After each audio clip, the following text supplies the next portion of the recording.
Hello, everybody. Happy May 7th, 2020. My name is Christopher Saunders, and this is the Connecticut Sports Talent Show, where we talk all things talents in Connecticut.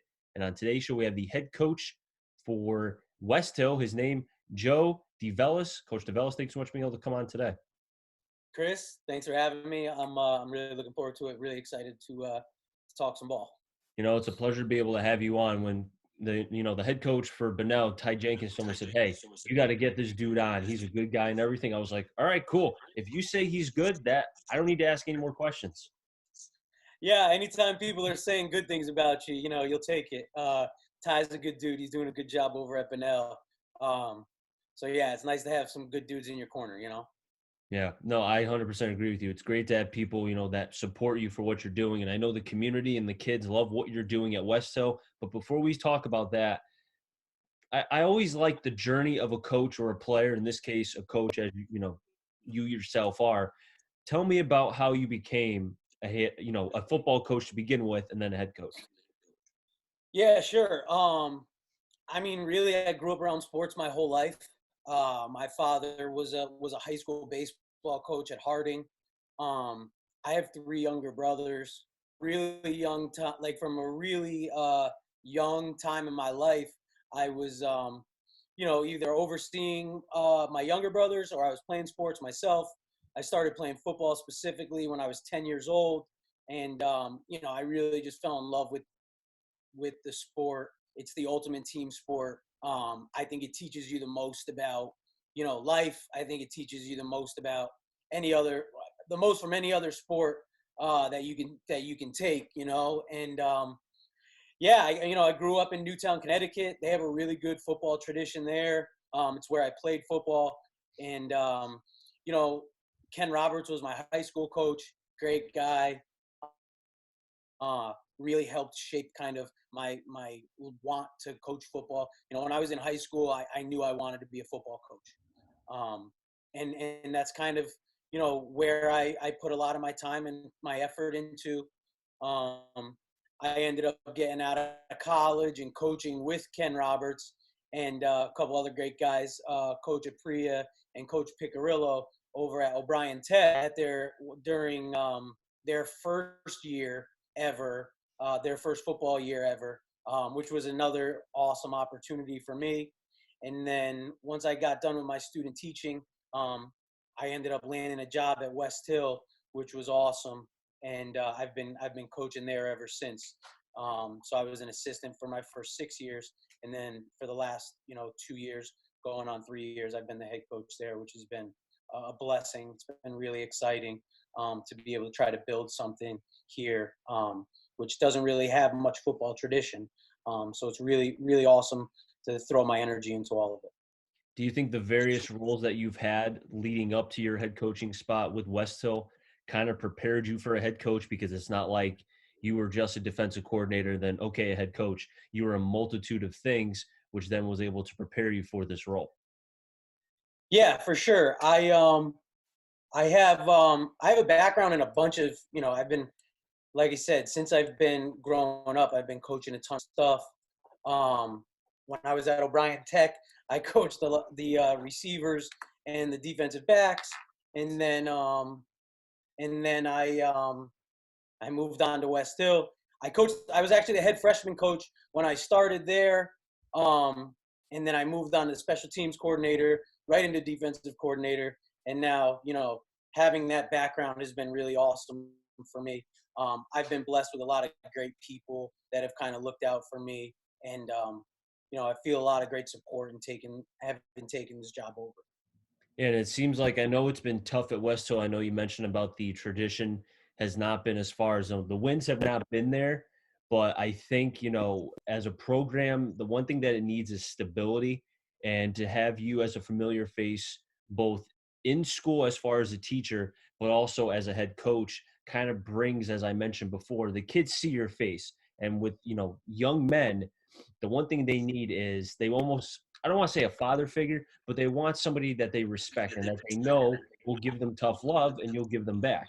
And I think for you to be in the school is almost like a perfect formula. Yeah, being in the school is definitely a blessing. I mean, it's very hard to build something like this when you can't be in a school, in my opinion. Because you have to be able to, you have to be able to walk the halls. You have to be able to make sure, kids are taking care of their academics first. You have to make sure, they're being respectful in their classroom, stuff like that.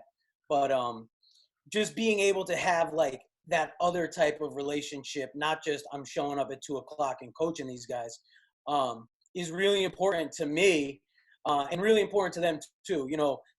High school kids, as loopy and as out of touch with things that people think they may be, they're really not. They're really not dumb. They know if they can trust somebody. They know if people are really putting in the time.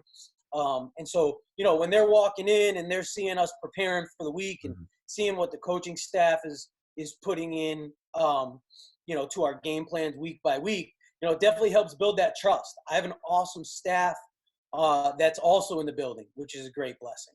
My freshman coach, he's a freshman social studies teacher. Our offensive coordinator is a social studies teacher. Our defensive coordinator now is a guidance counselor. So, having that buy-in that like, hey, we're more about just football. We're about this whole picture. It sounds cliche, but like these guys know, and these guys know if they can trust you or not. And that kind of solidifies yourself, in the building. It also sounds like too, if you have a question about a certain state, just go to one of the freshman coaches. Or Yeah, for sure. For sure. It definitely helps. It definitely helps to have a bunch of bright guys on staff. We could probably win a couple rounds of trivia every now and then, which would be interesting. Nothing wrong with that. Nothing wrong with Yeah, that. exactly. You never know, especially now with the way, who knows what you're going to see on TV in years to come. Who knows if there's a game show for geography, boom, you got your guys. Yeah, it's been awesome. They've been helping me. I've been kicking my wife's butt in Jeopardy lately. There you go. Yeah, so I can tip my cap to them and to my civics teacher's background now too, which is great. I really do respect the quote here that I read when you were hired for the Westhill job for the head coaching position. You said, we want teams to have to prepare and respect us as a competitive team. We need to compete against every team on the schedule, not just the ones that we should beat. And I think, again, looking at last year's record, 1-9, people can say you won one game. That doesn't mean anything. You guys are bad. But I think if you look at it from a bigger picture, 4 out of the 10 games were within 14 points. And in football, that's not a big margin. That's over 40% of the games. So I think for a team, as you know, dealing with some tough times, that could be a silver lining where maybe next year, some of those games you were within 14 points, maybe those are wins. And instead of 1-9, much different record, much different. Yeah, for sure. And I think that, that helps you build the experience.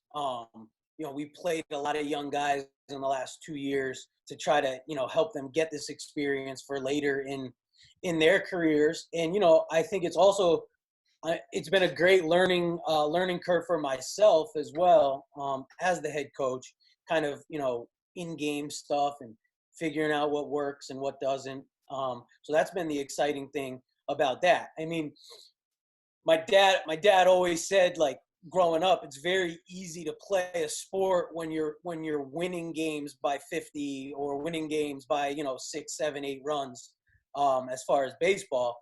But really, it's hard, and the real guys that really care about their sport are the ones that are playing when they're down and when they're losing, because that means they truly care about something. We've had a lot of guys kind of jump off the wagon, going through tough times, but we have about 50 guys that are really committed right now, and show up to work every day. And we're kind of trying to, put that workman-like mentality into each of these guys. So then eventually these teams do have to, prepare and respect what we're doing here. And you mentioned about how you kind of went through yourself a little bit of growing pains. Now, the question I have for you is, I don't know, have you been watching The Last Dance with Michael Jordan? Yes, I have. It's okay. I mean, it's awesome. It's been great. Then you may know what I'm kind of alluding to, which is Michael Jordan wanted to test his guys to see how they would deal with adversity. Now, I'm not telling you to start punching people, but Michael Jordan punched Steve Kerr because he wanted to see how would he react to adversity, because he wanted to know if his guys would be, even keeled or nervous during a big time, down by 3 in game 7 of an NBA finals. Now, the reason why I bring that up is because for you as a head coach, not a lot of winning going on. That would get a lot of people to react one way or another. So the question I have for you is, how have you dealt with the lack of winning, knowing that there could be a silver lining at the end? Yeah, it's not easy. I mean, like you said, football's the longest season, and to go an entire week of preparing, and then to get to a Friday night or a Saturday afternoon and kind of take it on the chin, and then have to wake up and go right back at it on Monday again. That's not easy stuff. So, we try to celebrate the small victories as much as possible. I'm not a huge moral victory guy, because at the end of the day, the results are what matters. But for a high school kid, there's a lot of things that can be celebrated, whether it's in the classroom, or getting a young kid some time up at the varsity level, where they're able to be contributing factors. So being able to do stuff like that during on game days, and then during the week, putting guys in spots where they need to compete. Putting a first string guy against a second string guy, putting a young guy against an older guy, putting two older leaders against each other, and kind of just getting that excitement to where they can feel kind of, that positivity, that small victory. Mhm. That's really important to us. So we try to build that into our practice plans every day, where we have some sort of competition segment, whether it's ones versus ones, or one-on-ones, two-on-twos, however we decide to do that. But being able to do that, so when we get into a game where, the FCX a really tough league. So when we get there, and it's a Greenwich, or it's a New Canaan, or it's a St. Joe's, maybe, we have that confidence in, all right, I competed against these guys all week. I can do this, so kind of getting these guys ready to compete is what we've gotten after for the last 2 weeks. So it's kind of been, or excuse me, 2 years. And that's kind of been our process. Has it been hard the last 2 years just because of the lack of winning to have to keep the morale up and trying to keep guys that, in the words of the 76ers, even though I really don't think this worked for them, trust the process, where you have to look that there's a means to an end, if you want to put it like that, I guess, where the means is there's losing, but the end is the losing will end at some point. Yeah, I mean, we're trying to look at the big picture, and again, as much as you would love to say that the losing will end, at the end Mhm. of the day, until you're really sick and tired of losing, and you decide that you want to prepare and you want to start carrying yourself as a winner, Mhm. that's when that stuff will start changing. So like I said earlier, we've lost a dozen guys, I would say, at least, um, who just, for one reason or another, excuse Uh-huh. me, either, don't they want more of the instant gratification, or don't Mhm. really buy into, as you said, the process as much. But we can't worry about those guys. And the 50 guys that we have right now, they're showing up every day or every week to our Google Meets. They're working out. They're sending their tapes in. They're sending their videos, and those are the guys that we have to celebrate, and those are the guys that we have to keep getting on board. I was going to say, because I think, having the players that have stuck, and I don't want to talk bad about the ones that left. They left for their own reasons, Sure. whatever. But the ones that are staying, I would almost feel as a head coach, as yourself, is being able to, if there will be winning at some point at Westhill. You're a fantastic coach. You have a great staff. You have a group of young men that want to win. And I would think that when the winning starts to happen, then I would think it would be even that much more satisfying, because the sweat, the tears, the losing, that you guys know it sucks. But being able to win at the end, that I think is better than instant gratification. We First of all, yeah. I mean, I do have an awesome staff. I want to just get that out there real quick. And just like with the kids, it's hard to show up every day, to coach sometimes. You know what I mean? And being able to be that example where it's like, all right, nothing's gonna get us down. We're gonna be a resilient group. We're gonna figure this stuff out. Um, you hope that down the road, those wins come, and that's when it will be gratifying. I'm just really proud of the kids that we that have been working to turn this around. We've put kids in tough spots. We've put these kids in a lot of tough spots. Some of them haven't been ready to play at the varsity level. We've thrown them in the fire. It's like a little baptism. But guess what? They're giving it to us. They're giving us everything they got. We can't be mad. We say we can't be mad with 100% effort. You mess up, you miss a tackle. Did you go hard? Then we're fine with it. And I'm having a guest appearance by my wife right now. She's gonna bring me my baby. I got a 2-month-old now. I had to get my laptop charger. Very cute. How old did you say? Have you ever had a guest appearance before? No, I haven't. This is a first. Say hey. Delaney May, there she is. She's the newest Viking football fan. So cute. Yeah, I like to think that. So she's gonna be cheering on you as in about 15 years or so, 16 years. Yeah, well, let's hope we can get her to a game this fall. I mean, with all this stuff going on, let's cross our fingers. She's got her jersey, she's got her sneakers already, so she's ready to rock. Yeah, right. I mean, I hope that there's a season. I really do. I think everybody wants to kind of get away from this, and I know the kids, the young men that you have on the team are trying to prepare themselves. Let's talk about a couple of them because I really want to get into some of these key players for you. For them, the first one we'll talk about, Omar Lewis, a wide receiver. I was able to watch a little bit of film on him. Not a big kid in stature, but he seems like he's pretty good at running routes. Yeah, Omar Lewis is a really good kid. He two-sport athlete, three-sport athlete. Really understands how to use space. He's a tough kid. He really wants to be a good football player, like one of the most humble, down-to-earth kids. If we could have 50 of them, it would be awesome. We have his younger brother too, who's a tough kid too. Mm-hmm. But Jack Engel is like the definition of a high school football player.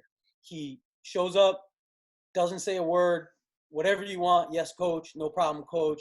Yes, I'll go block this guy who's 30 pounds heavier than me. Yes, I'll go run through a double team. Yes, he played against Greenwich. Greenwich was like a top 5 team in the state last year at the point we were playing him. He played with basically a fractured ankle. He's like limping everywhere. We're trying to take him out. He's like, no, I'm good. I mean, he's an awesome example for our younger kids. He's a great kid to have. He's like having a coach on the field. He's been playing since his sophomore year. Really excited for him. Really awesome kid. Can't say enough good things about him. Those are guys that you can really build around. We talked about being able to have foundation pieces, bricks to be able to build the house. Those are 2 bricks as far as the skill positions, which sound like guys that are fantastic. Now let's talk about the running backs. First, David Moody. Again, not big in stature, but it seems like his legs just keep on moving, and no matter if you wrap him, almost like Marshawn Lynch, where you grab him top, it doesn't matter. The legs just keep on churning. We talk about baptism by fire, like another baptism by fire kid. He was a true freshman last year. And to be honest, we just threw him in. We just threw him into it. He probably got about 5 carries a game. By the end of the year, he's probably getting about 7, 8, 10 carries. Nas is a really funny dude. He's a sophomore. He's like, he walks in, he's got these big, thick glasses on. He looks at you all cross-eyed, and he'll walk into my classroom during the day with some ridiculous, funny thing to say. Who knows? He's usually making fun of my beard or my haircut or something. But he's the man. He's a really fun dude. We're going to have him everywhere this year. It's kind of like a scat back kind of guy in the slot, and kind of getting handoff, jet sweep, get him in the backfield.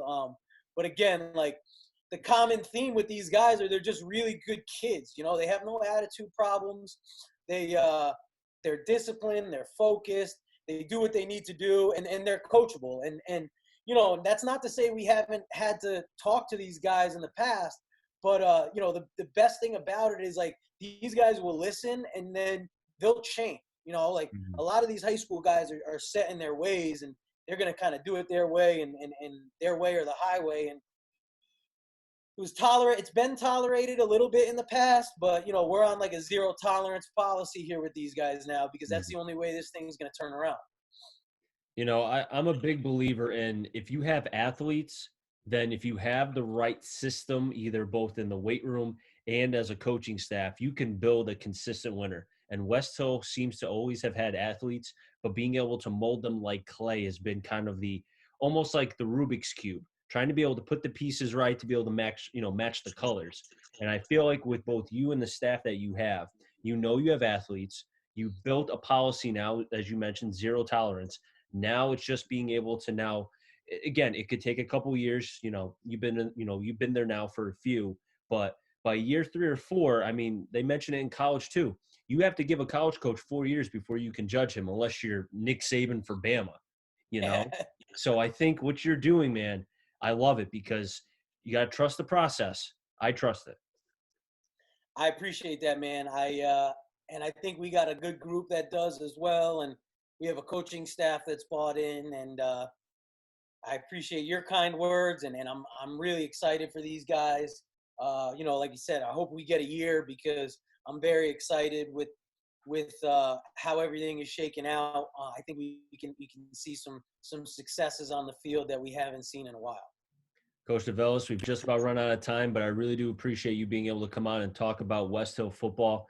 Hopefully, if my schedule is open because of all the games I missed between the spring and the summer, and if I don't have any football to do in the fall, I'd love to be able to come by and check out the team, because, I know that you have a family member who's in the NVL for Seymour, which I did not know that. So we already kind of had that connection already. Yeah, I was gonna say, you got to get out of the valley a little bit. My brother's down at Seymour right now, coaching the quarterbacks with Mike Kearns, who I played with in high school at Newtown, and with Steve George, Coach George, who was my defensive coordinator when I was in high school too. So we got a nice little group going on down there. But when they play Friday nights, you guys are gonna have to caravan down 95 and get to a little Saturday afternoon Westhill game.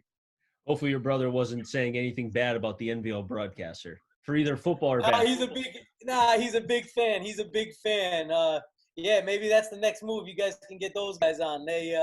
They're doing a great job down there. We last year we had a nice little, like, our preseason scrimmage with them.